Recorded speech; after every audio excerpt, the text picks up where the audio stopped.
begins. Yeah. All right. So thank you, Kuwahara Sensei. Turn it over to you. Okay, let me mute all. Then, Sensei, you will unmute yourself, right? Yes, I can. Oh, there you go. Myself. Okay, now you're, yeah. There we go. So I think we have Bishop Harada here today, right? Then I think I'd like to have some words from Bishop Harada.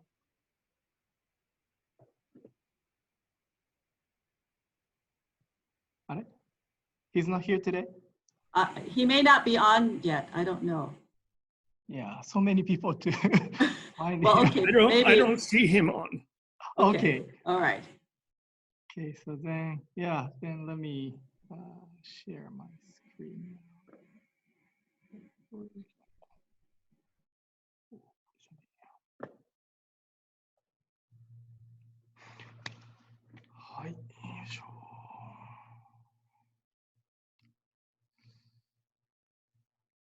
Okay, good morning, everyone. Okay, so again, thank you very much for joining or attending this online CBE lecture. Actually, we had a one in April, which is a map spring session. Originally, we planned having to have map at the Jodo Shinshu Center in Berkeley, but due to coronavirus situation, pandemic, so we decided to cancel the map. But we have now technology, so we decided to have online class. And then we had a pretty good response. Many map minister's assistants attended the April session. And then May, CBE decided to have another session, which I really, appreciate Hirano Sensei, Harada Sensei, and then Judy, Yumi, Koichi, so many, CBE staff, they worked really hard to coordinate this. And then I also, appreciate so many people attend today's seminar, right, lecture. And then, Hirano Sensei said, I shaved my head yesterday. I look like right after Tokudo ordination. Last July, we had a bunch of people, about 20 people went to Kyoto to take ordination, right? And then some of them just, shaved their head tonsured, right? But, since when? The mid-March, we started the shelter in place and then no haircut.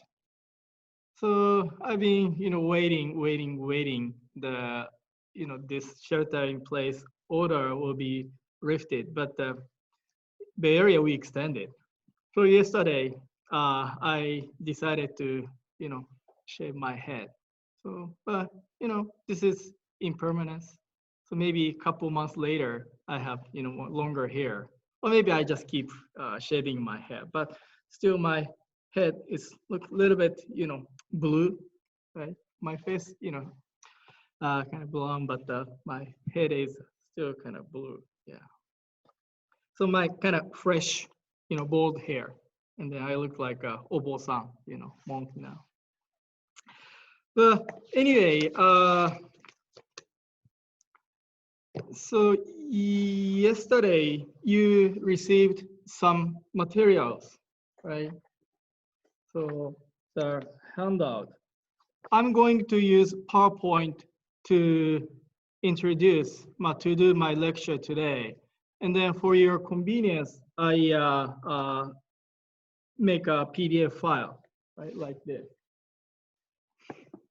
And then also, I think a list of reference books, right, that I will use in my lecture today. And then this morning, Judy sent out, so this is kind of my additional file, attachment file. And so the passages mainly from Shinran Shonin's writing. which corresponds to the slide or the lecture, what I talk today. Yeah. So I'm going to talk for 2 hours from now. Yeah. Sorry, no break. But the good thing is you can, turn off your video. That means we don't see you. That means you can do whatever you want, right? You just turn on the audio and then listen to it. You can wash dishes or you can go, have a coffee, but so it's up to you. So that's why I give my lecture for 2 hours straight. And so if you want to go restroom, get grab a cup of coffee, please go ahead, anytime. And then when I look at myself as a speaker, I think I am not a storyteller. I'm not a storyteller. I'm not a storyteller type minister. I'm more like a lecturer. I'm more like a lecturer type of minister. So especially people from the East Coast or maybe Central people, maybe you finished the lunch and this is a kind of afternoon. But when you feel sleepy, don't worry. Again, as long as you turn off your video, nobody can see you, right? So, and then, as you can see from these slides, I am a greedy person. I always put so many materials, topics, information in my lecture. And then usually I don't have enough time to cover all the topic that I want to share with you. But today I try to do my best. And then I would like to have time for Q&A at the end, hopefully like a 15 minutes or 20 minutes. So if you have a question, I appreciate if you ask questions when we have a Q&A at the end, or maybe you could send your question by email after the lecture. Hi. So the slide you see on your computer right now, not in this handout, right? So this is like a additional thing.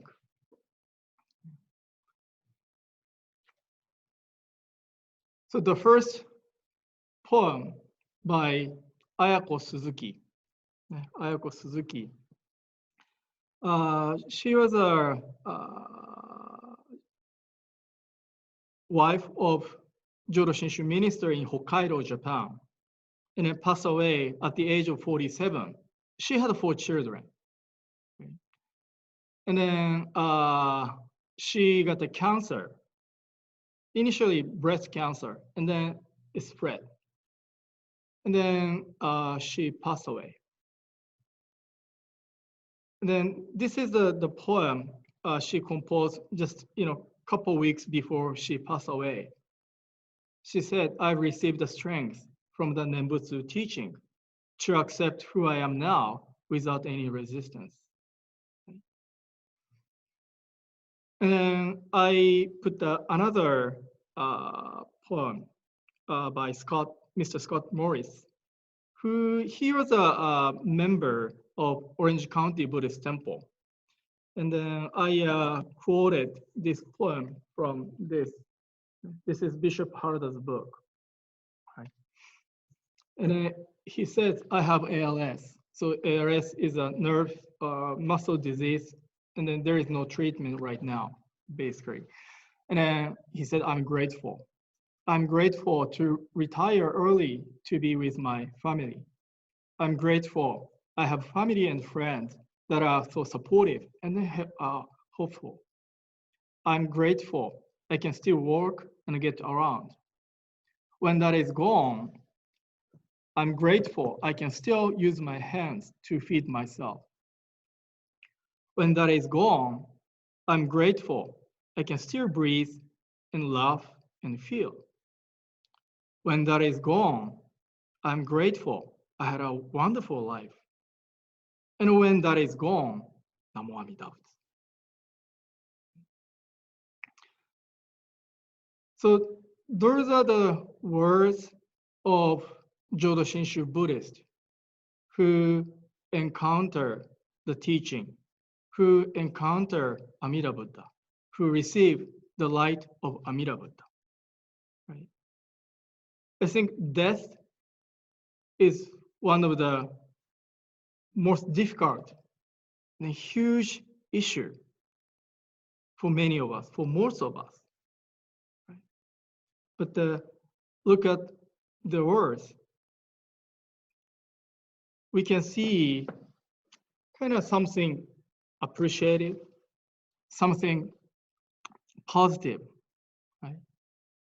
We can see their calmness, their acceptance, or maybe they lived their life, they lived with disease as a part of their lives.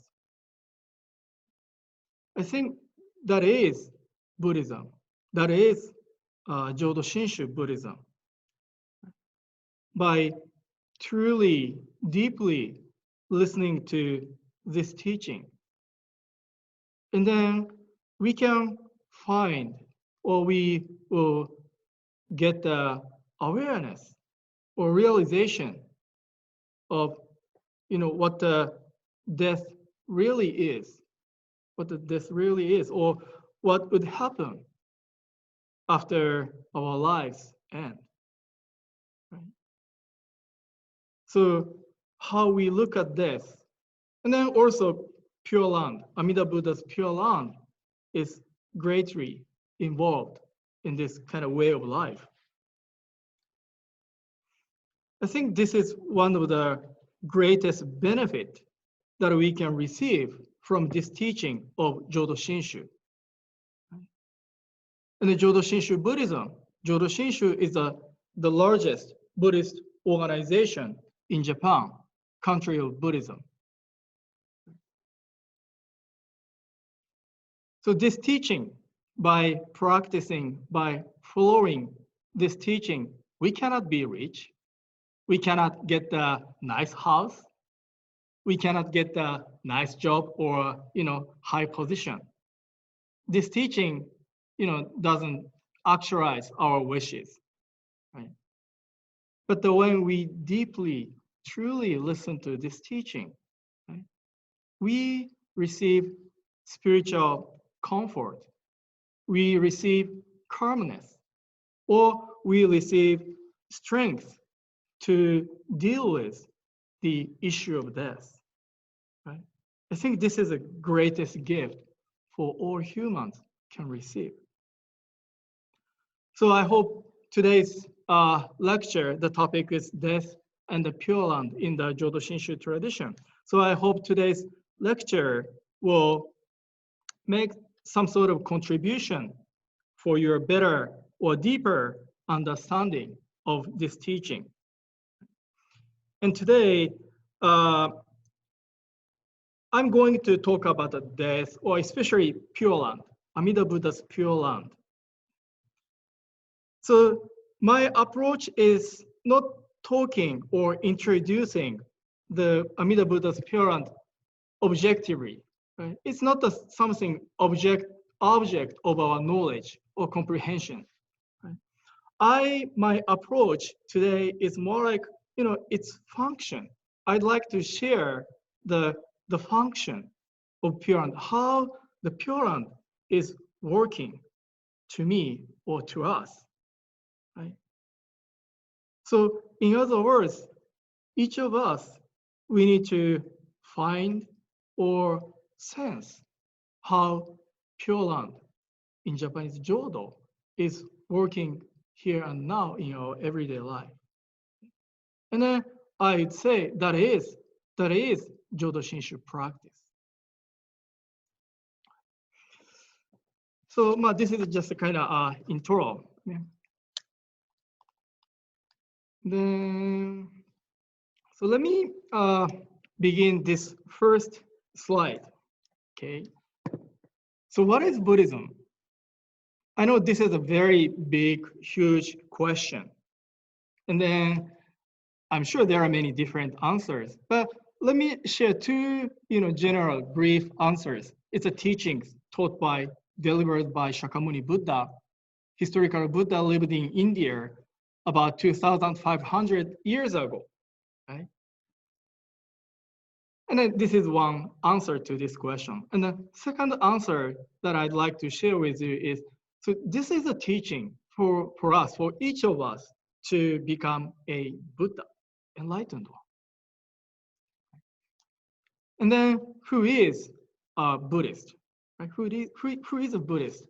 I would say one who appreciates or respects the teachings taught by, delivered by Shakyamuni Buddha, historical Buddha. And then also at the same time, I would say Buddhist is one or those who aspire to become a Buddha, enlightened one. So I put the underline to become a Buddha, right? So I know there are many religious teachings, religion in this world. And then by practicing, following those teachings, we can receive spiritual comfort, we can receive kind of wellness, right? Guidance. But what is the uniqueness? What is the benefit of practicing Buddhism? The uniqueness of Buddhism is for each of us, for all of us, can become a Buddha. In other words, to become Buddha is a purpose, goal of Buddhism. And then I would like to point out, right, that is a kind of framework or context of Buddhism. I mean, so especially Jodo Shinshu Buddhism, right? We have Primal Vow and Pureland, Other Power, Nembutsu, Shinjin, Amida Buddha, right? We have so many kind of things to learn in Buddhism, Jodo Shinshu Buddhism. And then, as a minister, I sometimes receive, Sensei, I don't understand what the Shinjin is, Sensei, could you explain about the Primal Vow? Sensei, what is Pureland? So we ministers and the ministers' assistants receive this kind of question. Of course, we can explain, give answers to those questions or, to answer what they are. But I want to say, if we try to understand, comprehend those Pureland, Primal Vow, Shinjin out of context, I would say we will get lost. So they are all about the Jodo Shinshu Buddhism. They are all about Buddhism. So I'm sure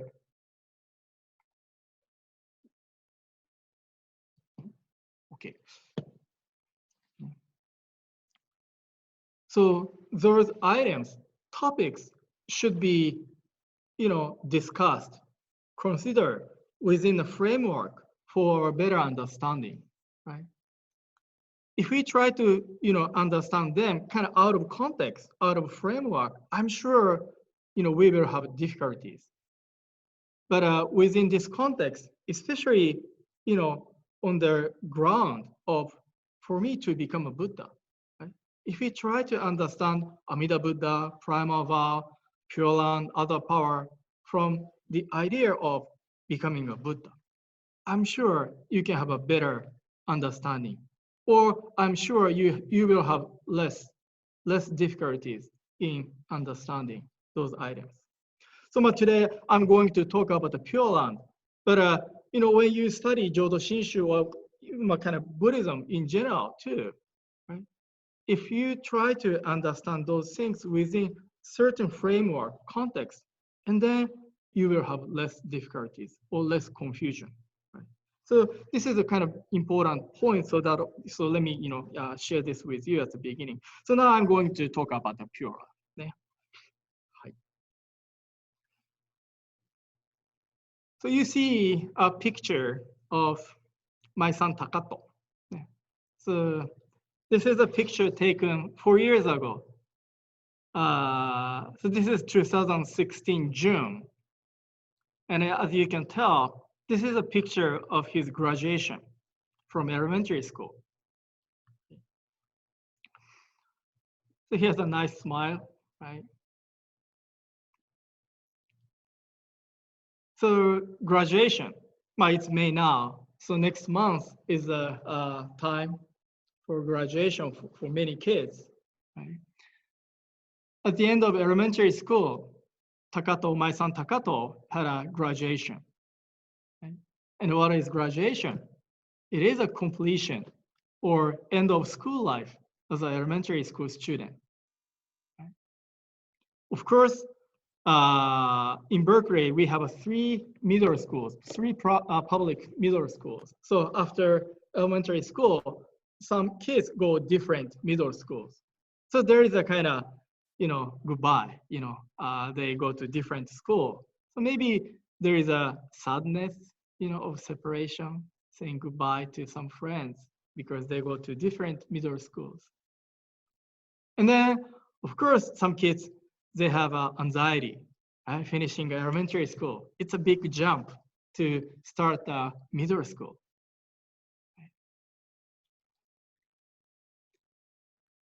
And then after graduation, middle school starts, right? And then, of course, at the time of graduation, they might have some kind of, fulfillment.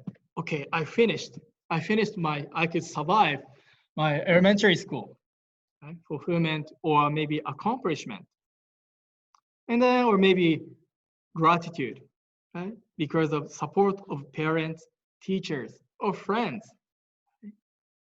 They could finish elementary school. And then maybe kind of hope, right? So now I'll be a middle school. Right? I'm not an elementary school student anymore. I now be a middle school. So I think at the time of graduation, they have a kind of mixed feeling. Right? And then this graduation, it's a kind of big milestone, right? Completion of school life at the elementary school. And then from this graduation, right, they will start a new life at the middle school. Let me use this idea here, death. Once we are born in this world, someday our life ends. Right? Nobody can live forever. So life in this world, in Buddhist terminology, samsara. I will explain this, samsara later. So life in this world physically ends with death. Right? So death, one sense, can be defined as the completion, end of our life as a bonbu. Right? Bonbu is a Buddhist technical term, means unenlightened being. Of course, we have anxiety. Right? What will happen when I die? And then separation. When we die, we have to say goodbye to our family members and friends. Most people, I'm sure, carry those anxiety or sadness from separation. Then Pureland Buddhism or Jodo Shinshu Buddhism, we teach, right? So once we end our life, our life ends in this world, and then we attain birth in the Buddha's land, Pureland. For what? It's not just going out there, right? So we would say it's a start of a new life as a Buddha. Right? So, and then this teaching, by encountering, receiving the guidance of this teaching, right? Of course, we can have, gratitude, like a teaching of interdependence, right? I lived my life supported by so many, people and the lives, right? Sense of gratitude, or maybe fulfillment. I, finished, completed my life, like, the poem by Scott Morris, right? And then not just, sadness or anxiety, maybe have a hope, right? We can still continue our lives.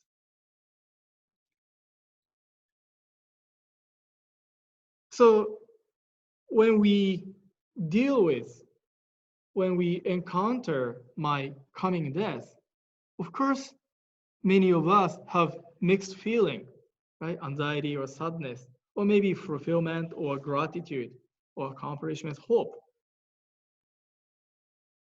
By truly encountering the light of Amida Buddha or the Dharma, maybe our anxiety or sadness diminished or reduced or eased. Right? So this is the power of this teaching. This is the power of Amida Buddha. Right? Give us like a comfort or spiritual, comfort at when we encounter dealing with this life. So today, this morning, you received another handout, right? This. And so this is the quotes, passages, mainly from Shinran Shonin's writings, who is the founder of Jodo Shinshu Buddhism. And then I put like a slide number 4, slide number 7, right? And then, so those are the passages kind of, that I'm talking about, right? So today, I kind of converted those teachings into something, visual, kind of easier to understand. But I also wanted to provide some passages, which I, refer to, I use to develop my presentation.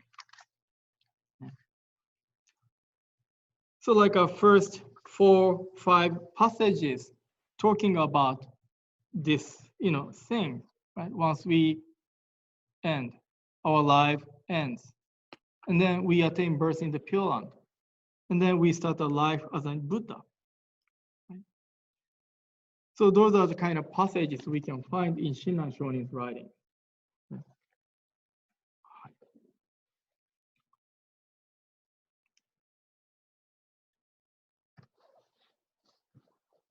Then let me continue. Then what is Buddha? See, so at the beginning, I talked about what is Buddhism? Who is a Buddhist? Right? I put the underline in red, says to become a Buddha. Right?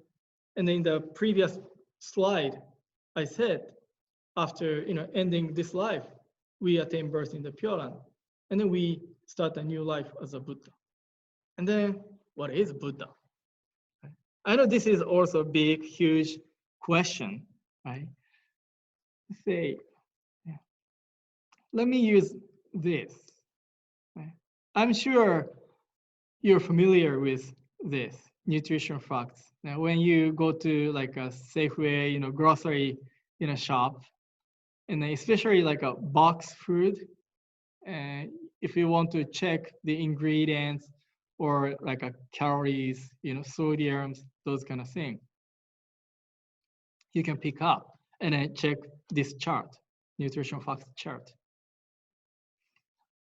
So maybe this is nutrition fact of Buddha, right? So greed, anger, stupidity, 0%, none, right? And then no ego, right? And then no suffering. Right? This is because greed, anger, stupidity, sometimes we call them gas, right? We are passing gas every day, and then we suffer ourselves, and then give troubles to others by passing gas. So gas, greed, anger, stupidity, they're kind of cause of our suffering. But Buddha is free from gas. That's why no suffering, because no cause of suffering. But instead, Buddha has 100% wisdom and then 100% compassion. And what is wisdom? Wisdom is, I know wisdom also many ways to describe, explain, right? What the wisdom is. Let's say here, insight, to see things selflessly or without any attachment or prejudice. And what is compassion? The passion to guide or liberate others from suffering without any discrimination.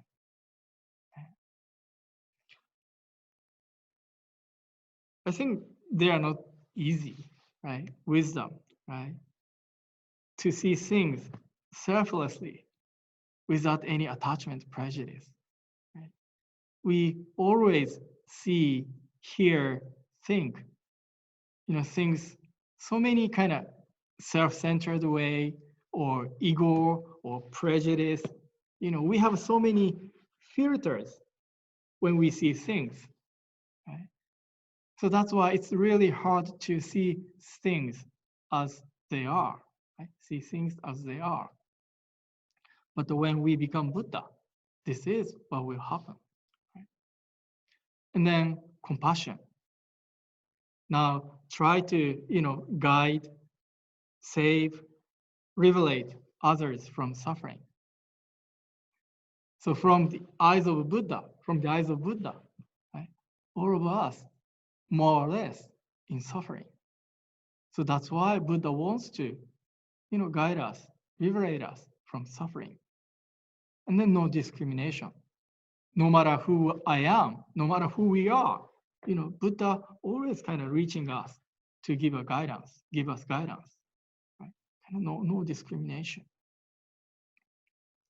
But we humans, we always kind of distinguish things. I like this, I don't like that, right? This is favorable, this is unfavorable, right? This is variable, this is less variable. So we always kind of distinguish, and it's really hard to, act or help others without any discrimination.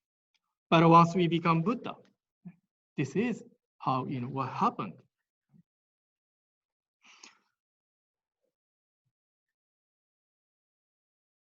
So to become a Buddha, the important thing is no greed, no anger, no stupidity, no ego, right? And as a result, no suffering. That is Buddha.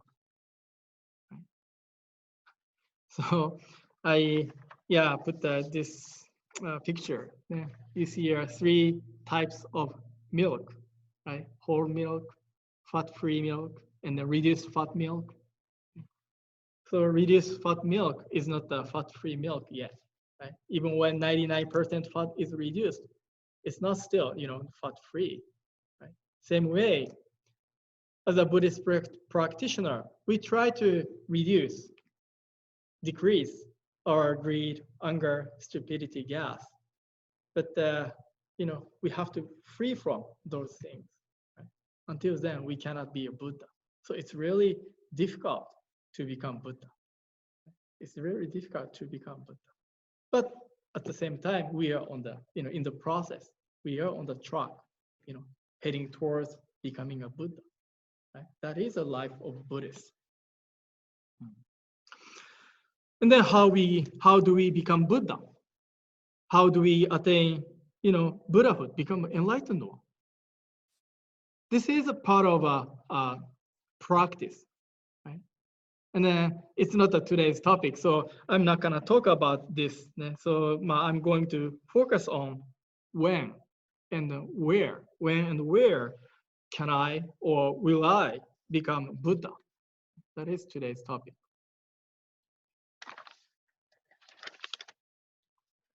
So main theme of Buddhism, suffering, right? So as I said, to remove gas, to remove the cause of suffering.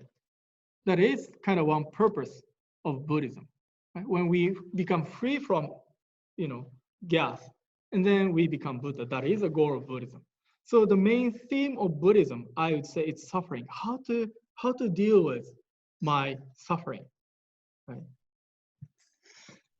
And then, when we think about this main theme of Buddhism is, suffering. Why did Gautama Siddhartha, who later became a Buddha, Shakyamuni Buddha? So he was a prince. He had a really luxury life as a prince of a kingdom. But he threw everything. And then he started the spiritual pursuit. He became a monk. Why, did he leave home? Right? Because he encountered the reality of human existence, right?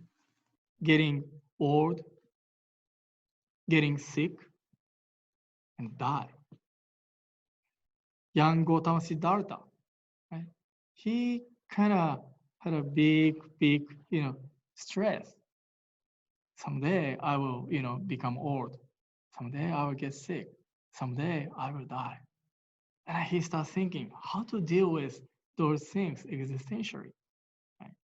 So that's why he left home and then tried to find a path, way to solve these issues, the realities, or maybe suffering of human existence. Right? And then Four Noble Truths.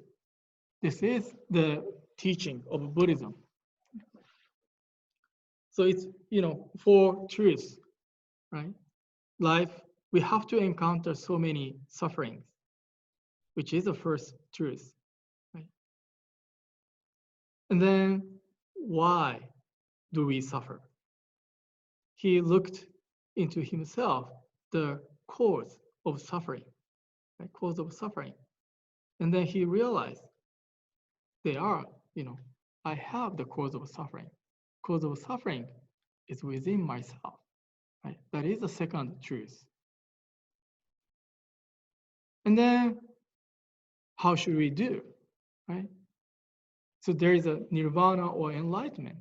There is a status we can attain, totally removing, extinguishing the frame of our greed, anger, stupidity, nirvana. So that is a kind of goal we should, try to attain, reach. So that is the third truth. And then how?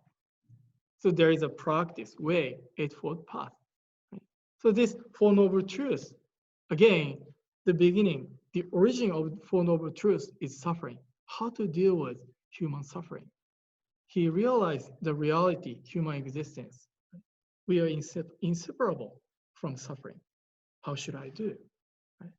So again, that's why I think I understand main theme of Buddhism is suffering.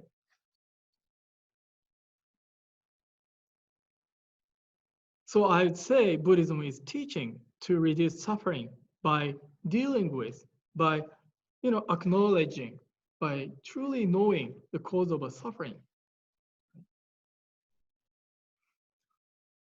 So in that sense, sometimes we hear Buddhism is, teaching to become happy, right? I would say, I know, people like, teaching to become happy, right? I think it's nice to introduce Buddhism that way to attract people. But more essentially, I'd say Buddhism is a very profound, deep teaching to look at the reality of my suffering, or seriously, existentially think about how to deal with them. Right? I think that's the essence of Buddhism. And then when we, go deeper and deeper, and then realize cause of suffering, and then gradually we come to know how to deal with my suffering, right? And then as a consequence, as a result, gradually maybe we can see, less suffering in our everyday life. So in that sense, we could become happier, in that we could, reduce the, suffering.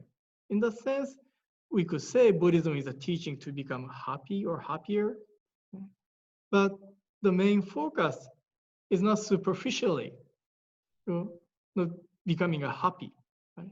It's what kind of deep, profound teaching to deeply look at ourselves, the reality of our human existence, or the reality of this world.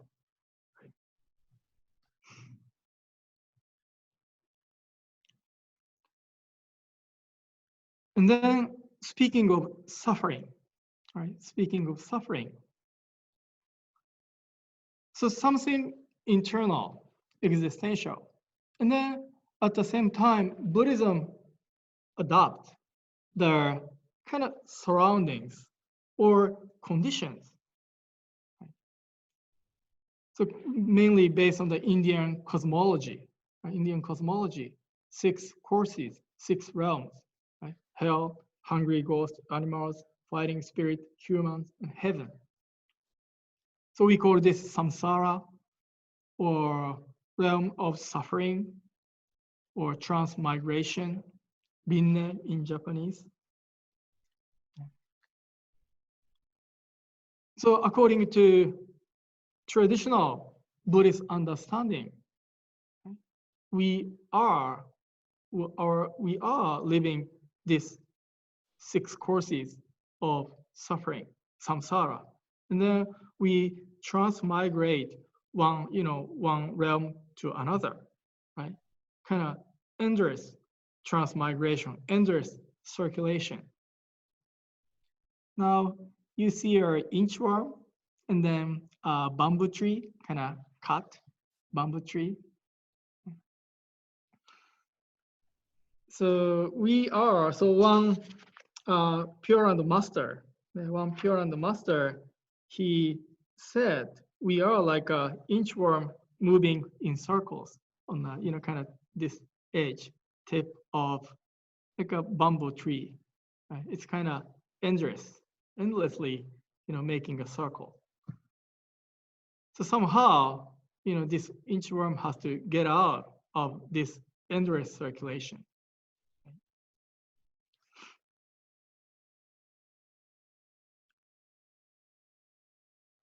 So this is kind of idea of Buddhism, the connection, relationship between Buddhism and then suffering, right?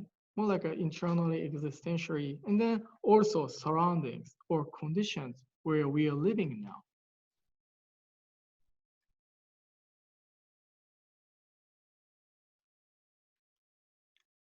So to become Buddha, especially today, I'm talking about the Pureland.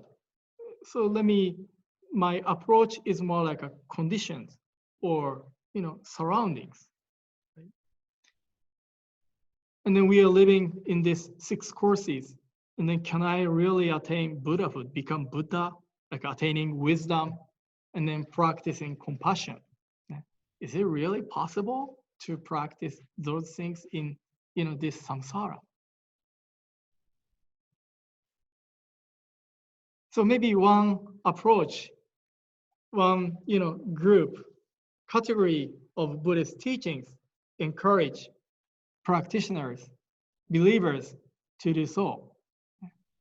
We know it's not easy, but yes, we can. Yes, we can. Right? Attainment of Buddhahood during this lifetime in this world, like a Shakyamuni Buddha. Right? as Shakyamuni Buddha attained enlightenment and they became a Buddha. So the practitioners, followers of path of sages, those teachings of Buddhism, they believe, yes, we can attain Buddhahood. We can become Buddha in this life.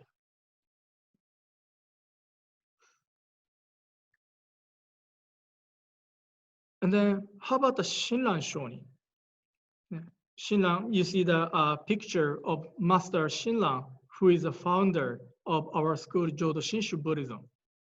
He was a Buddhist monk in the 12th century. Of course, he wanted to get out of this samsara, right? Try to live, be liberated from this endless circulation, a life of suffering.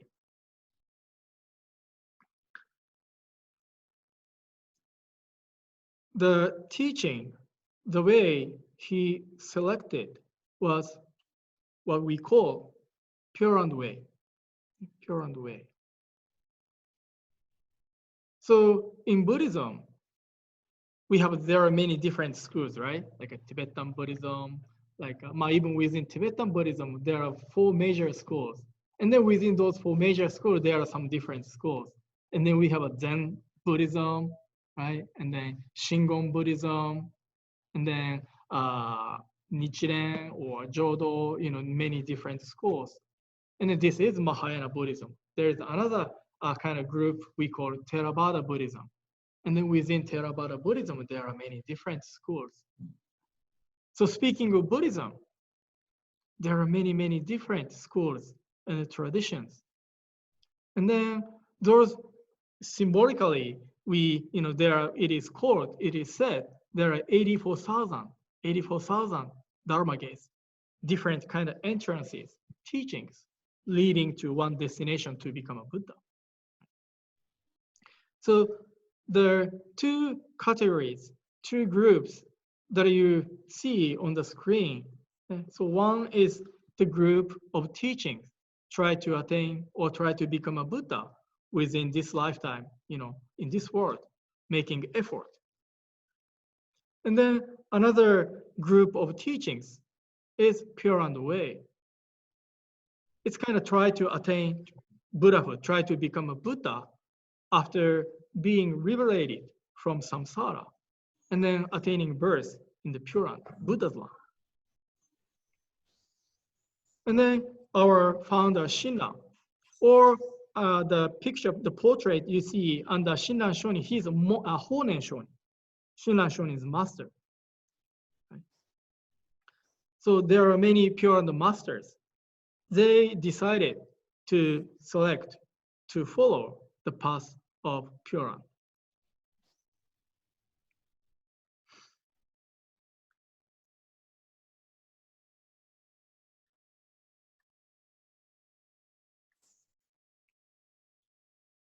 Then why did Shinran Shonin and then Master Honen, other Pureland masters and practitioners choose this path, Pureland way?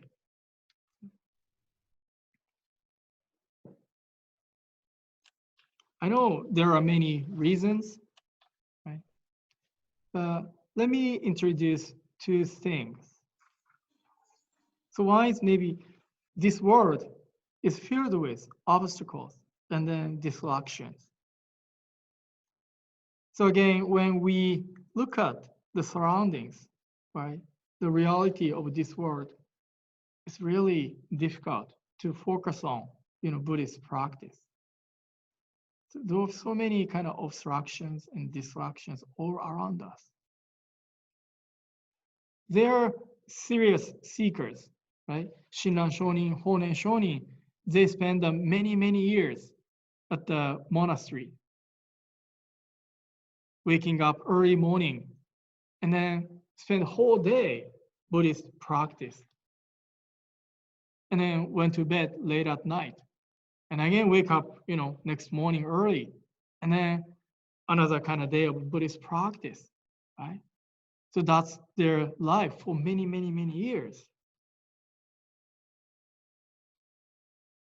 And then they realize it's not, this world, this life is not a little bit difficult to completely perform Buddhist practice. And then not only surroundings, they also realize the incapability, inability towards Buddhahood, right?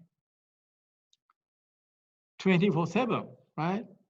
So every day they perform the Buddhist practice for many, many years. Of course, they have a very strong passion, try to make progress toward the enlightenment to become a Buddha. But as they, practiced, they realize maybe I'm not making progress. Right? I don't think I can, approaching to my destination. So as a serious, very serious Buddhist practitioner, right? They, seriously, carefully look at the reality of their surroundings and then look at their capability of performing a Buddhist practice. So this is their conclusion.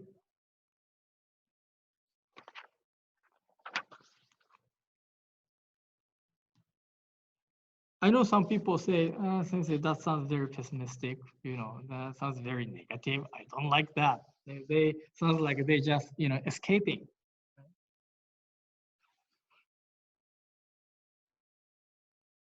But again, their very strong passion to pursue Buddhist path, and then they dedicated their whole life as a Buddhist monk, 24/7.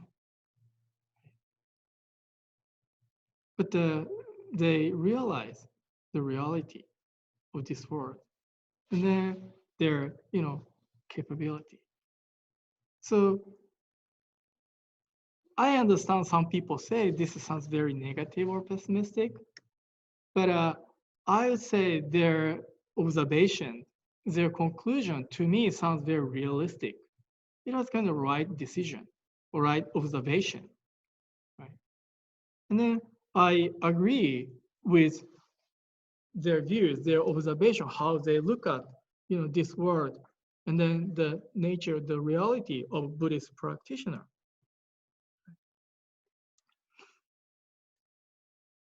So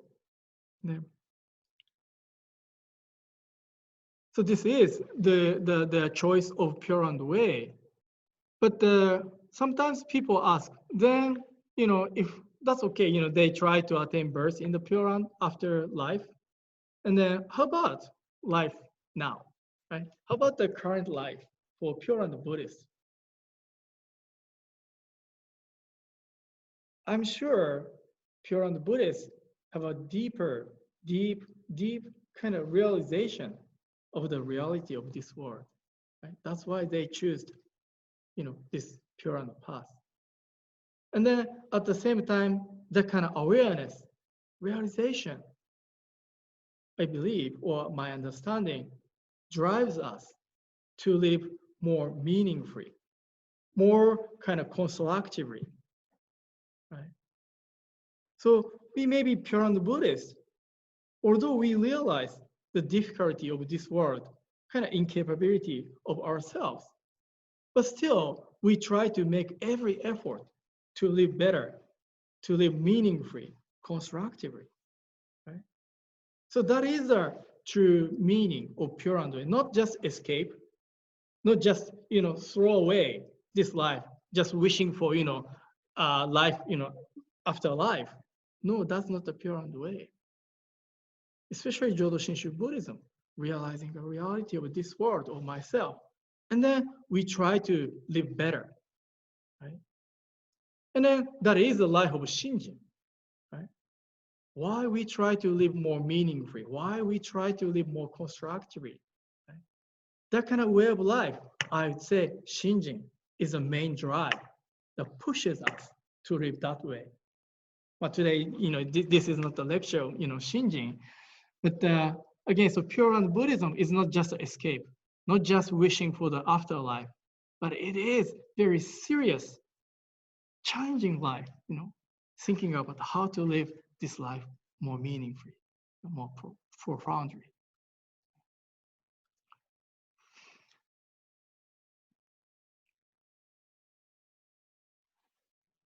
So you see a guy on the screen right now.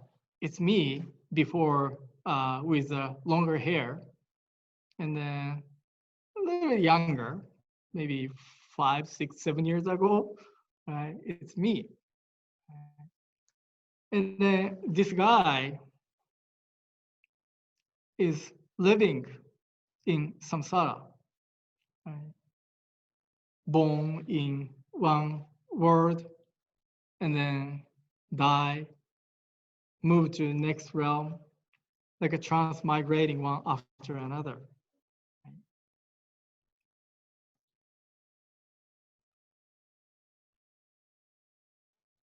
But again, so this is the realm of suffering.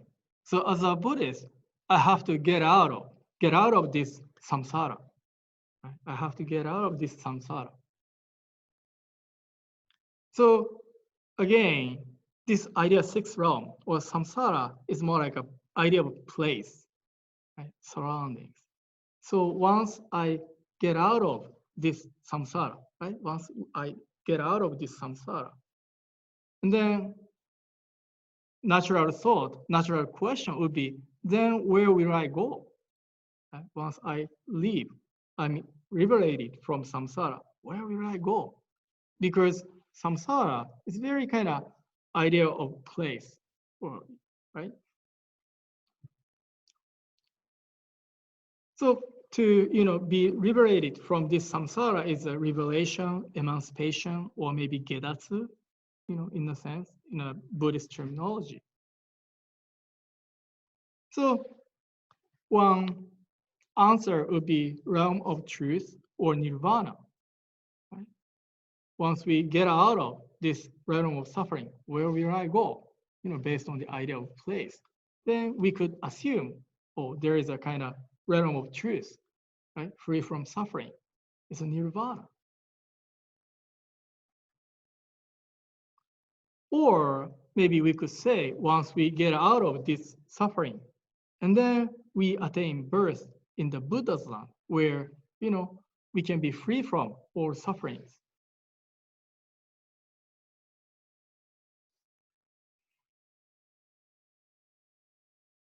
So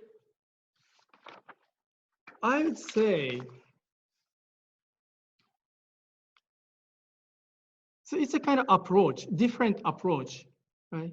Once we get out of this samsara or liberated from this life of suffering, what will happen, right? So one approach may be something metaphysical, right? Something metaphysical, realm of truth, or maybe nirvana. This is one way, one approach. And then another approach is try to explain this revelation, emancipation from samsara, more concrete way, or you attain birth in Buddha's land.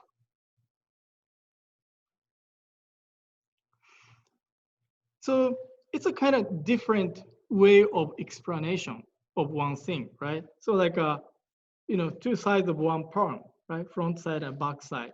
They are not separable, right? One thing, but the different, faces, right? Aspects. So one approach is something metaphysical way, realm of nirvana, truth, or maybe more concrete approach is Buddha's land. Right? But some people, metaphysical way doesn't ring a bell. Yeah. So we will go to, we will be, in the realm of truth or nirvana. Some people may say, what's that? Right? So some people more like prefer something concrete. We will attain birth, even when our life ends, right? We can attain Buddha's land, and then we become Buddha. This approach is more, concrete way.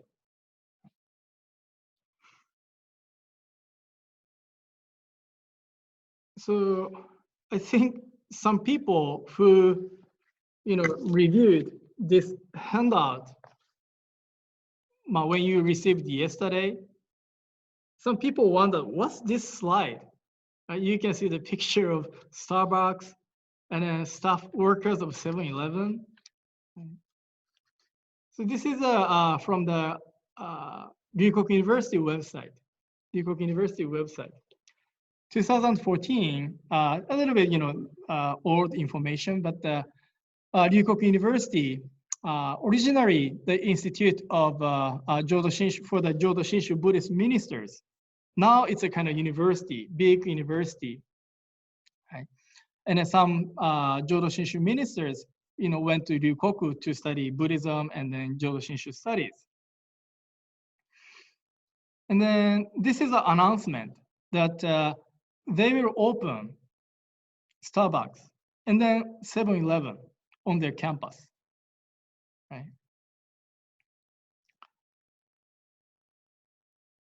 Like professors or maybe Ryukoku University president, they want to invite or attract, many high school students, so that they can come to Ryukoku, enroll Ryukoku, and then study there, right? So to invite, to attract like our high school seniors, right? What is the best way? So if you come to Ryukoku, you can, receive this wonderful, advanced study. Maybe this is one way to attract or try to draw the, high schoolers so that they will come to Ryukoku University. But I'm sure many high school students, that doesn't ring a bell to them. Oh, if I go to Ryukoku, I can learn this, that. Okay, right? But how about this? Hey, if you come to Ryukoku, we have a Starbucks, we have a 7-Eleven, right, on the campus. You don't have to go anywhere, right? In the campus, you can get the Starbucks coffee. You have a convenience store, right? This is a very complete, clear, way. And I'm sure, some high school students kind of drawn to those Starbucks and the 7-Eleven, right? So maybe, right, this is a kind of one example of, as a Bombo, right, sentient beings in suffering in the samsara. Buddha, or maybe truth or Dharma, wants to liberate us from the life of suffering. And how to invite them, right? How to change their minds to, wish for the revelation, to get out of this samsara. Right? Buddha or Dharma utilize many ways to attract or to aware us, to awaken us, the importance of getting out of this samsara. So maybe, one way, some people like a metaphysical approach, right? So Zen or esoteric Buddhism, they are more like this approach without utilizing concrete form. They try to introduce the, wonderful thing using metaphysical way. And then Pureland Buddhism, invite sentient beings with more concrete form, concrete way, right? Have a better, clearer understanding. So this is, again, metaphysical way, concrete way, it's a kind of same thing, but the different expressions, different approach, right? So sometimes people think something metaphysical is better than something concrete. Formless is better than form. I don't think so. Especially Pureland Buddhism, Jodo Shinshu Buddhism, we don't see things in that way. Maybe that is our calculation attachment. Right? So things has both two sides. And then in a sense, we have a kind of choice. People who like a metaphysical way, you go ahead. And then people like something concrete, go ahead. So we have the choice. But anyway, so this guy, although he was on the right side, but originally, this guy was on the left side of this screen. I mean, samsara, right? Realm of suffering, transmigration. And then how this guy started wishing to be liberated from this samsara, try to get out of this samsara transmigration. Right? I'd say realm of truth working to me, or the light of Amida Buddha from the Pureland reaches me. Right? The left side samsara, it's a kind of darkness. It's a realm of suffering. No guidance, no light here. Right? In the darkness, there is no light. So that's why we need a guidance. We need a light out of this darkness. So from the out of this samsara, right, realm of truth, or the Buddha's land, Amida Buddha's Pure Land, kind of reaching me to guide, be towards the revelation. So we are, I would say, so especially Pure Land. Again, speaking of Pure Land Buddhism, I know there are some different schools. Jodo Shinshu is one of them among the many Pure Land traditions. I know some schools say, this world is Pure Land. So philosophical, metaphysical discussion, we could say so. But essentially, basically speaking, especially from Shinran Shonins, the founder's understanding, this is not a Pure Land, according to Jodo Shinshu understanding. But we are receiving the working guidance, light of Pure Land here and now. So that is the one understanding, important understanding of Jodo Shinshu, the Pure Land in the Jodo Shinshu tradition. It's not the Pure Land here, but we are receiving the guidance, light from the Pure Land here and now.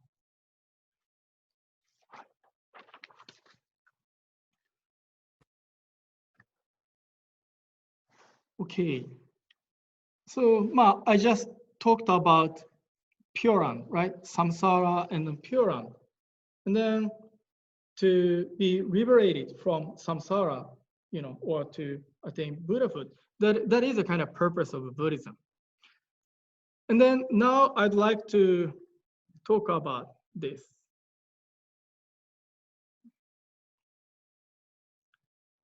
So birth or going to Buddha's land.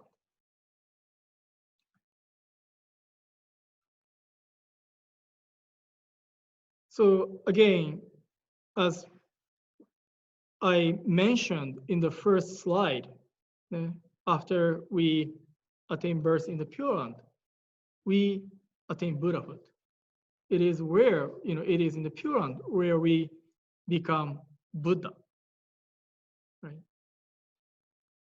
And then traditionally, we say we attain birth, ojo in Japanese, or we go to the Pure Land, right? So it sounds like a, idea of place, from one place to another, right?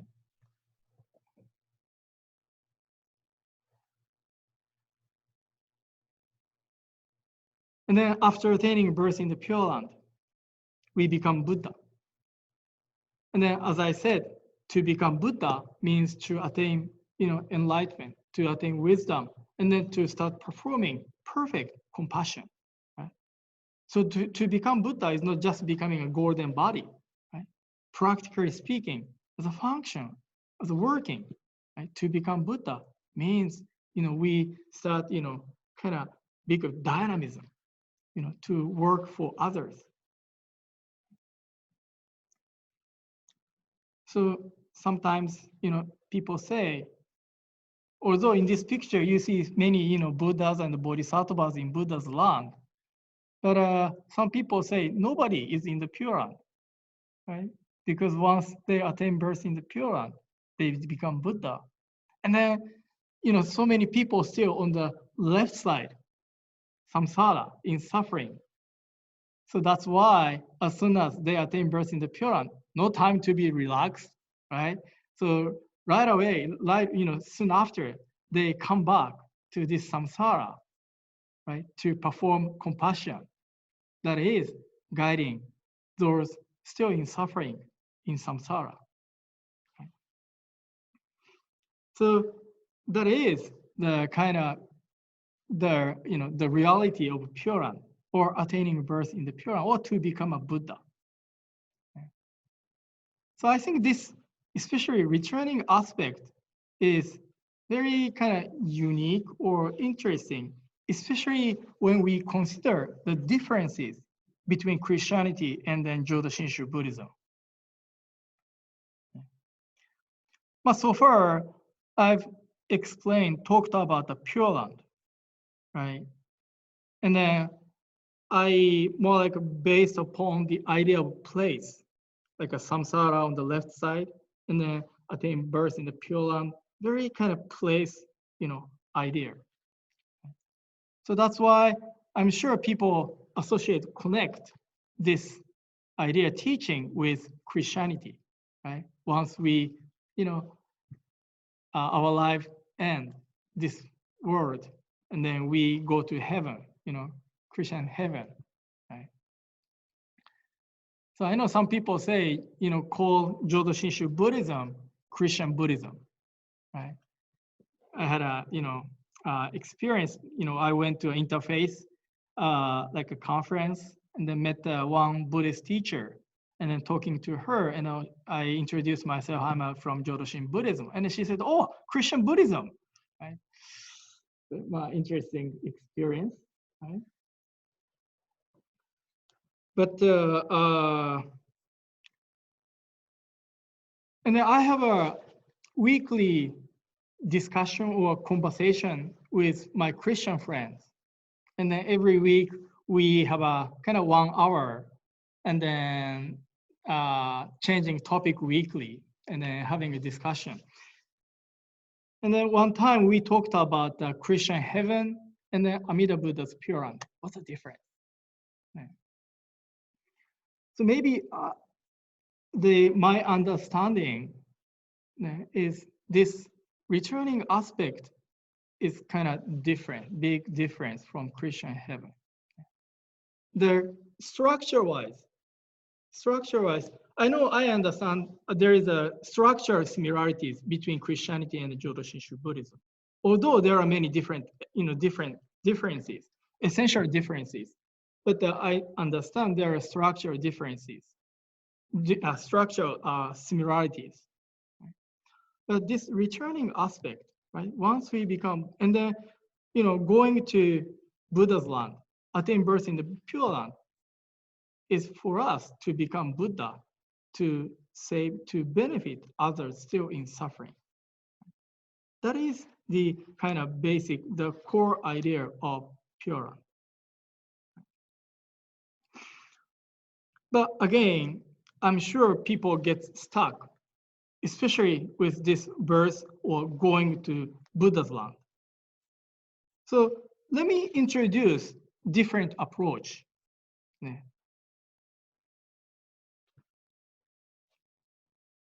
Now you see the pictures of schools, universities.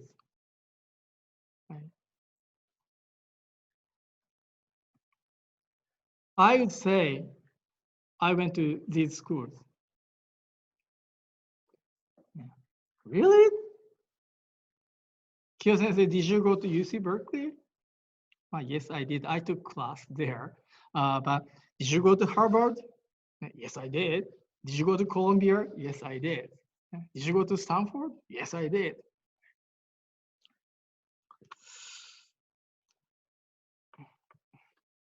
So I would question, what does it mean?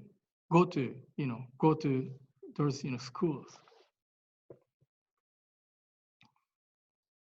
I think there are two ways to interpret this word. Go to those schools. Are you talking about you visited those schools, or you talking about enrolled? Went to study those schools. So I went to Hiroshima University, undergrad. I majored in education. I wanted to be a high school English teacher. So I went to Hiroshima University.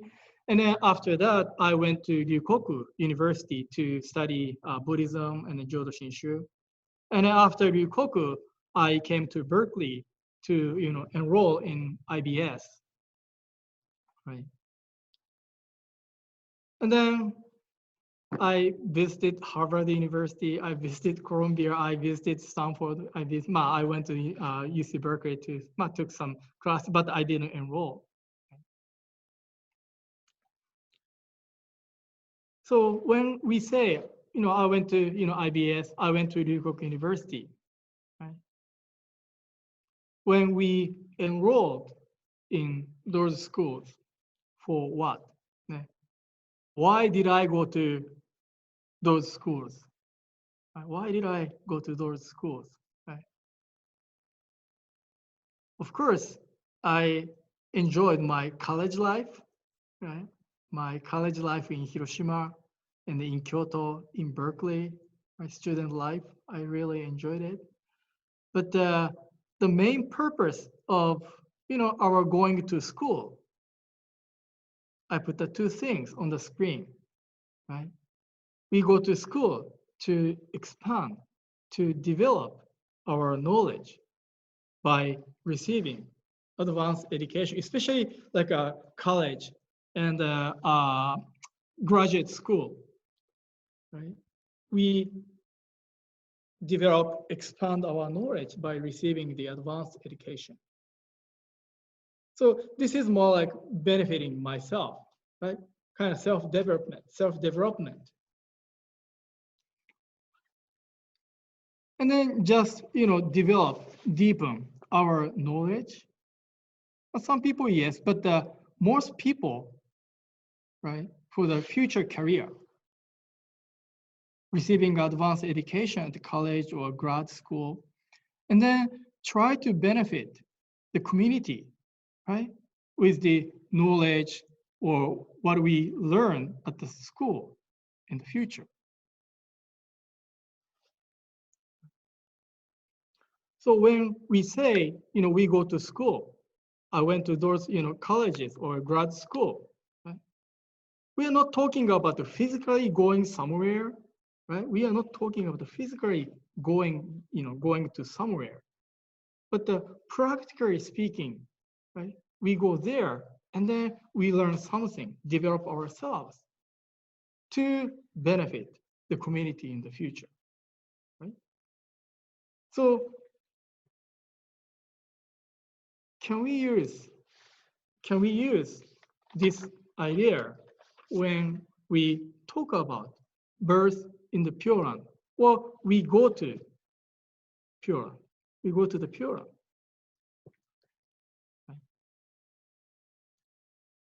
So you remember, so at the beginning, I showed the, like a context or framework. Right? So if we try to understand this birth or going to the Pureland out of context, I mean, kind of detaching, disconnecting our, becoming a Buddha, I'm sure totally people have difficulties, get confused. What does it mean to attain birth in the Pureland? Right? But when we look at or try to understand, interpret this go to Pureland within the context for me to become a Buddha, and then I'm sure you will have less confusion or less difficulties in understanding this going to the Pureland or attain birth in the Pureland. Right? We are not just talking about the physically go somewhere. Right? We are talking about becoming a Buddha, attaining wisdom, and then try to, guide, benefit others still in suffering. Right? That is the main purpose of this word idea going to Pureland. So this is very important. So this is the kind of attitude or methodology I introduced at the beginning. And try to think about within the framework, context of Jodo Shinshu or Buddhism. And then we can have a better, more clearer understanding of those ideas of Jodo Shinshu or Buddhism.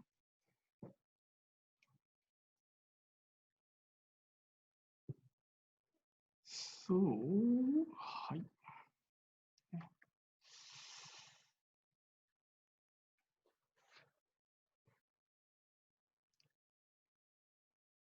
And then our going, attaining birth in Pureland, and then returning to this samsara to practice compassion.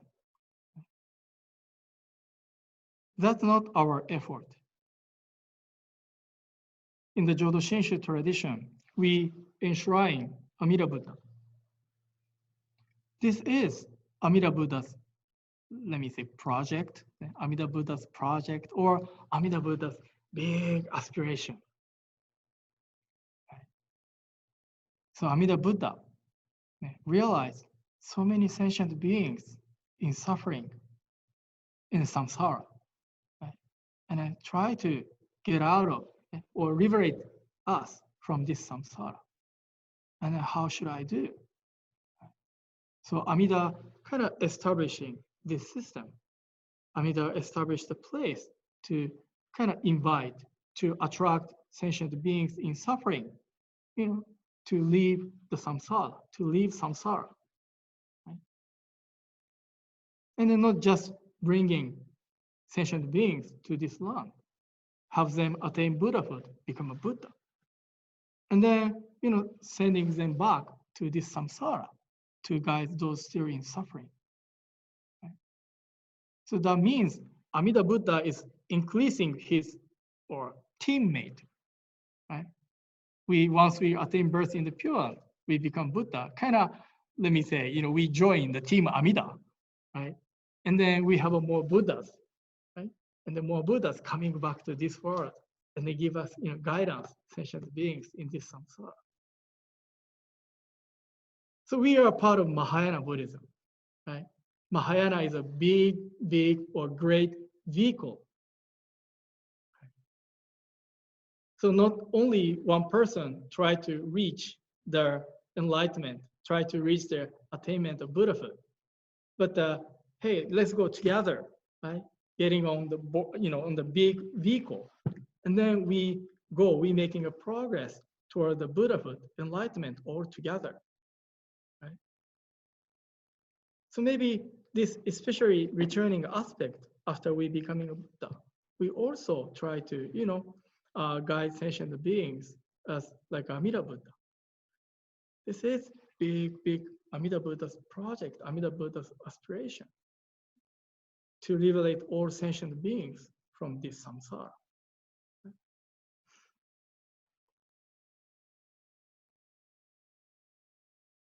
So far, I talked about this Amida Buddha's system very visually, using lots of images, right?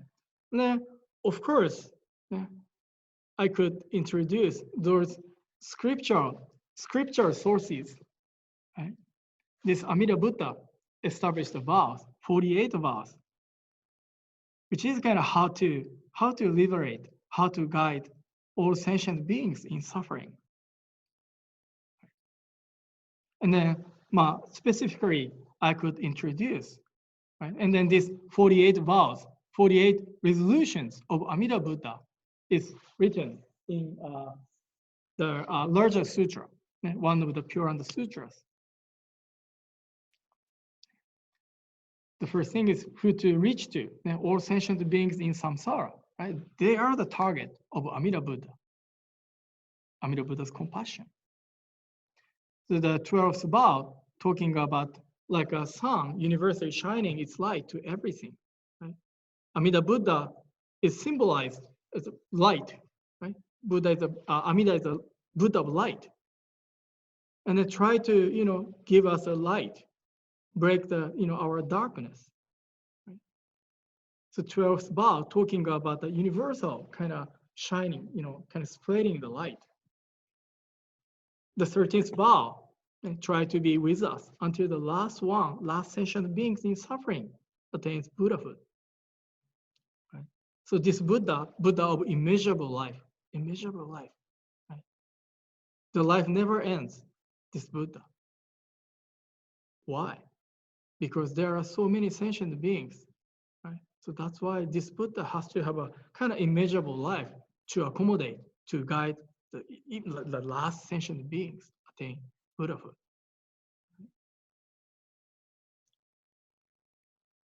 And then how? 17th vow, the recitation of Namo Amida Butsu. Right? I just talked about going to Pureland, becoming a Buddha. Today I didn't talk about how, the practice, but it is 17th vow. Yeah. So saying Namo Amida Butsu, that's it. It's really short and simple. Right? But this Namo Amida Butsu, this short phrase carries everything necessary for us to attain Buddhahood or to attain birth in the Buddha's land. I know for some people, that sounds too good to be true. Right? Just saying Namo Amida Butsu and then you can become Buddha. Namo Amida Butsu, am I Buddha? No, that's kind of not something, the practice itself is very simple, but the system behind is really complex. So maybe we need another kind of lecture about the practice. Why this saying Namo Amida Butsu? Can I become a Buddha? What does it mean? Right? There are so many, difficult, lengthy Buddhist practice. And there are so many Buddhist practitioners devoting their life to become a Buddha, to attain enlightenment. Right? But how come Jodo Shinshu, this teaching of Amida, talking about the just Nembutsu, that's enough? Right? Well, of course, this is not the topic today. Yeah. And then 18th vow, Amida Buddha's sense of care or deep compassion. So Amida, prepared everything. And then all we need to do is just receive. We receive, accept Buddha's sense of care. That is our appreciation or awareness of Buddha's kind of guidance or embracement. That is Shinji, which is 18th vow. And the 11th vow, strength to live this permanent life or deal with fear and anxiety. Right? I introduced two poems at the beginning, Mrs. Suzuki Ayako and Scott Morris. Right? They received the strength to confront with their fear or anxiety. They received the comfort, spiritual calmness from this teaching. This is an actual benefit we can receive, especially in dealing with the issue of death, which is 11th vow. And the 22nd vow, returning to this samsara to guide those still in suffering. Right? So again, Pureland, Amida Buddha's Pureland is not just goal, right?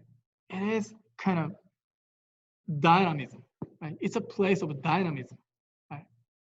We not become a static Buddha, calmly, meditating. No, that's not the Buddha we become, right? We have become very active Buddha to guide, embrace other beings in suffering. That is the content of 22nd vow.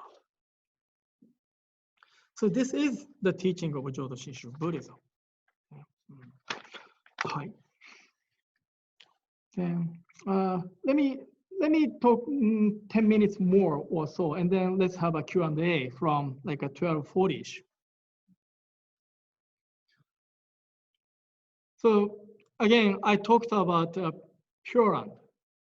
And then, of course, when we talk about the Pureland, we talk about attain birth or going to Pureland.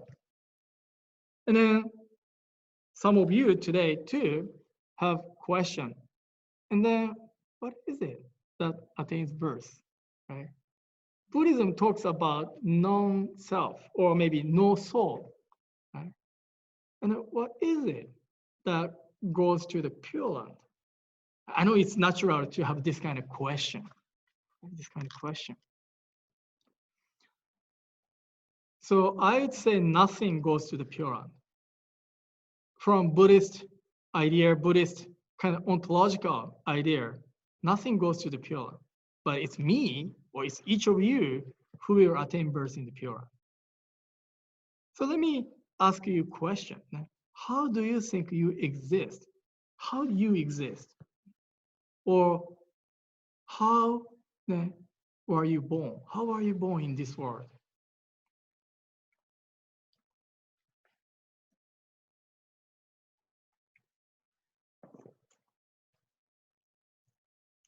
So this is very basic idea, very kind of maybe too casual, too rough maybe idea of Buddhist existence from Buddhist perspective.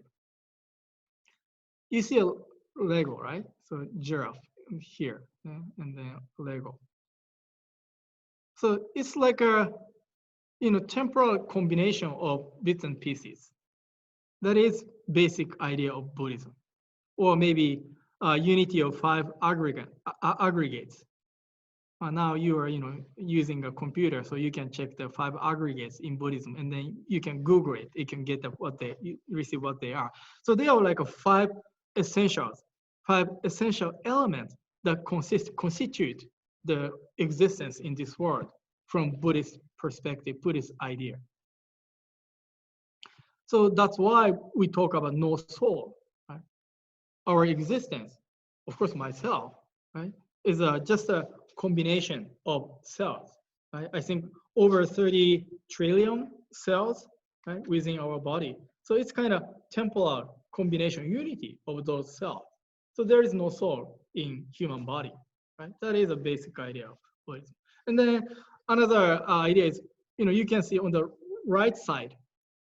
On the right side, you can see a flame of on candle. So 5 minutes later, probably, if there's oxygen, this flame on the candle can stay. And then the question is, are they same or different flame? Right? The flame on the candle 5 minutes ago, and then flame on the candle right now, right? Are they same or different? What is the essence of flame here? So this is a kind of idea of to explain of how things exist from Buddhist perspective. And then another unique approach, unique explanation of existence from Buddhist perspective is dependent origination. Or sometimes we call it interdependence. Or here I intentionally use the expression dependent origination. Things can be originated, depending upon others. So for example, this guy, I'm a son of my parents, right? Because of my parents, I can be son. And then because of me, they can be parents. So in Buddhism, we call, parents and child, they are same age. Parent and then child, they're same age. Do you know what I mean? So once we have child, our parenthood starts. So in that sense, physically, biologically speaking, parent is much older than child. But as a function, role, parenthood starts with the birth of child. So in that sense, parents, child, they are the same age, right? And then I'm father. I can be father because of my sons, my 3 boys. Right? And I can be husband because of my wife. Right? I can be Buddhist because of Shakyamuni Buddha. He, he revealed this teaching. And then, thanks to the many efforts of Buddhists in the past, I could encounter this teaching. So that's why, because of them, I can be Buddhist today. And then I'm a Buddhist minister, Buddhist priest, because of the Honganji, which is a mother temple of our school in Kyoto. Right? My priesthood comes from Honganji. So without Honganji, I cannot be a Jodo Shinshu Buddhist minister. And then, of course, Shinran Shonin, the founder of Jodo Shinshu Buddhism. Because of him, I can be a Jodo Shinshu minister. And then because of you, I can be a speaker, right, today. Right. Of course, I can speak to here at the JC Kodo, nobody is here, right? It's a kind of strange feeling. I'm just by myself in this big, space, right? Big space, and then nobody is here. And then I've been talking in the past 90 minutes by myself, right? This is a kind of strange thing. But I know, we have an audience, behind this screen, right? So that's why, because of you, because of the audience, I can be a speaker today, right? And then my personality, right? I'm 45 years old right now, but my personality has built up because of the surroundings, experience, friends, that's how my personality has built up. If I, lived in a different country in Asia, of course, I would have a different personality. And then my name is Kiyonobu. My first name is Kiyonobu, which was given from my father. If he had a different idea, different mood, right? Maybe I would have a different name. So my existence, especially like a social, existence, is totally dependent upon those things around me. Right?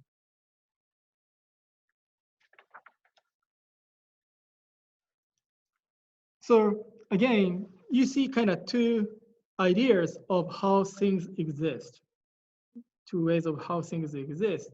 Maybe soul, right? Soul started dwelling in this body and then lives a life in this body. And then soul leaves this body when body stops functioning. Maybe this is one way of understanding how we humans exist. And then on the right side, right, there are various elements, components, or temporality get together into one unity.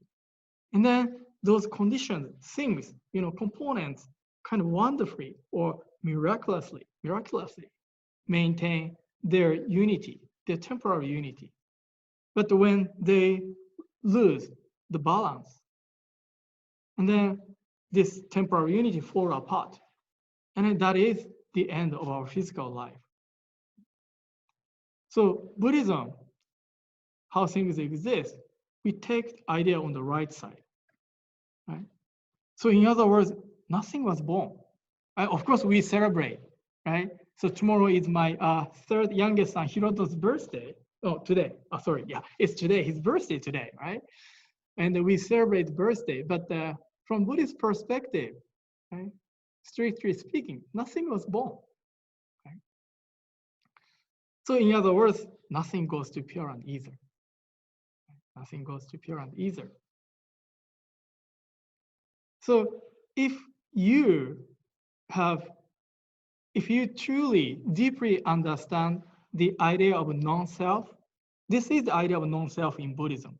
If you truly understand the idea of non-self, I'm sure you don't have this kind of question either.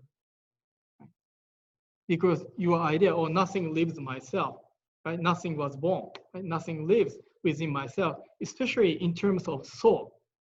Okay? In terms of the idea of soul, nothing lives me, nothing was born. So of course, you shouldn't have this kind of question either. But saying so, see, nothing lives this me, nothing was born, nothing goes to the Pureland. But at the same time, I would say it's me who attained birth in the Pureland. It sounds like a Zen koan, right? It sounds kind of contradictory. But again, what does it mean to attain birth in the Pureland? Not talking about physically going somewhere, right? I'm always talking about the function, right? Working, right? Side. And then to attain birth, go to the Pureland. I'm repeating, to become a Buddha, right? For what? To guide others. Right? That is the true meaning of attaining birth, to go to the Pureland.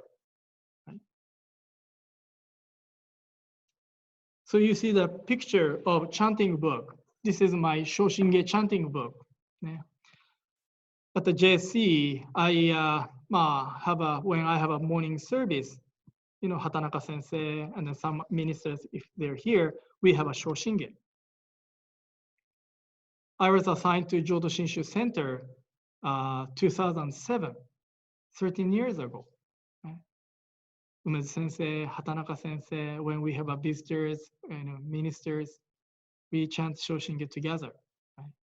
I don't know how many times I chanted Shoshinge.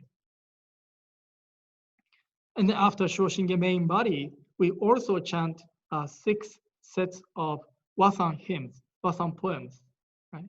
Every day we have 6 different sets of Wasan poems, Wasan hymns. And every time I learn something from Shinran Shonin. They're all written by Shinran Shonin. Right? Every time I chant the Shoshinge, I chant Wasan hymns, I learn something. Right? So Shinran Shonin, he passed away over 750 years ago. Right? Physically, he is not here anymore. But spiritually, he is always talking to me, giving us a guidance, always returning from the Pureland to me or to each of you to give us a guidance, to share the Nembutsu teaching. Right? So in the sense, it's Shinran Shonin whom I received the guidance. Right? So that's why I would say it is me or person who attains birth. Right? And then through those specific individuals, we can receive the guidance from the Pureland. Right? I introduced 2 poems at the beginning, right? Ayako Suzuki. She, to me, I would say she is my Bodhisattva of Buddha. This is her book, Gankokuchi no Ato de. So if I pick, the 2-3 Jodo Shinshu books, I would recommend this book. This is really powerful. Right? How to live, as a Jodo Shinshu Buddhist. This is a really good example. So to me, she's like a, Buddha, telling me how to live this world of impermanence. And Scott Morris, Harada Sensei introduced his poem. That's powerful too. I think he's also, like a Bodhisattva Buddha, talking to me from the Pureland, giving me a guidance. So in that sense, so in terms of from the perspective of the guidance that I receive, I would say Shinran Shonin, he attains birth in the Pureland. And Scott Morris, he attains birth in the Pureland. Ayako Suzuki, she attains birth in the Pureland. And then giving me a guidance or giving us a guidance. So always this kind of a relational kind of dependency is the important part in considering, especially Pureland or becoming a Buddha. Right? It's not something objective, right? So at the beginning I said, right? It's really difficult to try to Pureland or becoming Buddha as like kind of objectively, right? We should always try to understand in function or working or in relationship. And then we can have a better understanding or less difficulties or confusion.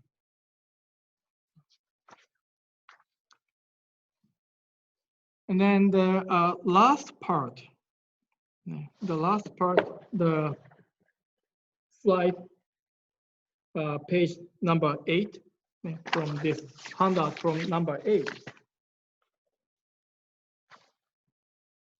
So now I talk about the death in the Jodo Shinshu tradition.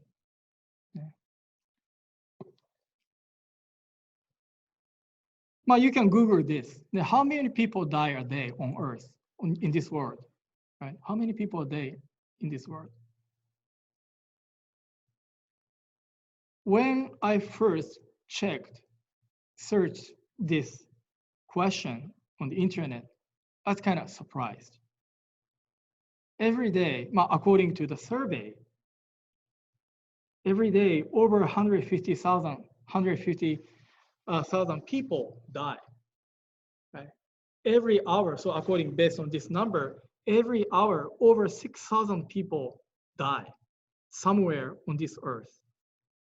So we started this lecture about 2 hours ago, right? So since then, on this earth, I'm sure close to 7, 8, 9,000 people ended their life. Fortunately, nobody in our audience, right? But somewhere on this earth, on this big earth, that many people ended their life. Right? So the question is, what if I am one of them today? What if our loved one is one of them today? See, the possibility or probability is much, much higher than winning a lottery ticket. Right? Every day, this number of people ending their lives. So I would say this is so we know we're talking about the teaching of impermanence, right? Well, we kind of understand that, things, since we are born in this world, someday we will die, right? Maybe we understand here. But when we seriously look at this number, I'm sure you can have a kind of different impression with this teaching, right? I may be one of them. Our loved ones might be one of them today, right? And then, are we ready? That is a serious question. And then that's why in the Jodo Shinshu funeral service, we read white ashes, right? Renya Shoin's white ashes. So I put the passage in this handout.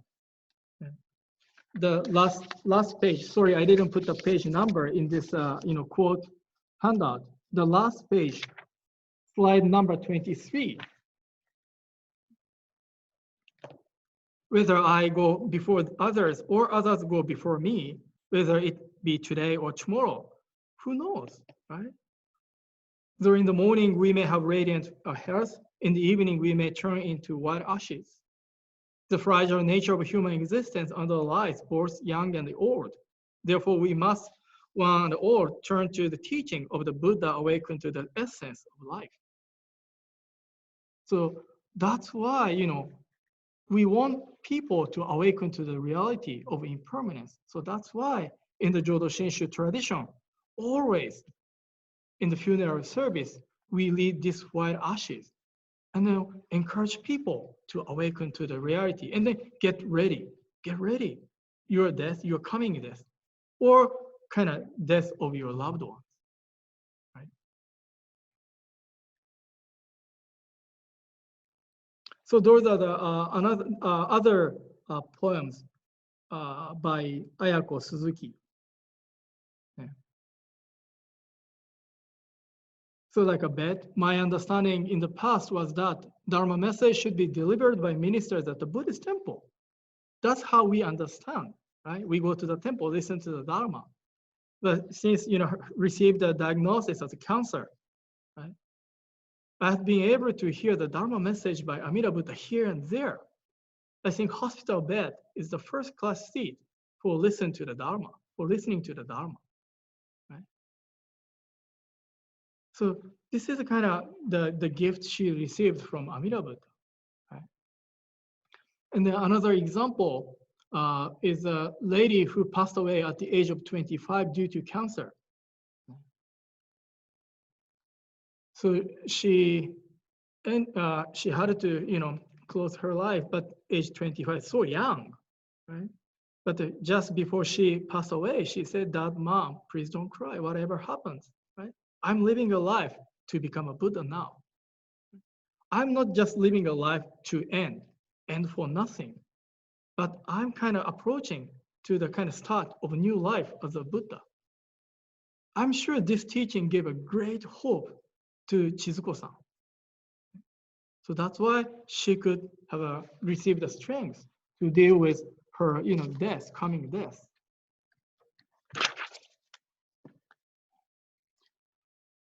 So another idea is Kuei-Isho from Amida Sutra, meeting together at the one place. Right? I also introduced Shinran Shonin's passage at the end. This is from Shinran Shonin's letter sent to his disciples or followers. So of course, Jodo Shinshu Pureland Buddhism can be interpreted, can be discussed from philosophically, doctrinally, or metaphysically, right? But for many of us, when we confront with the issue of death, separation, grief, emotionally, right?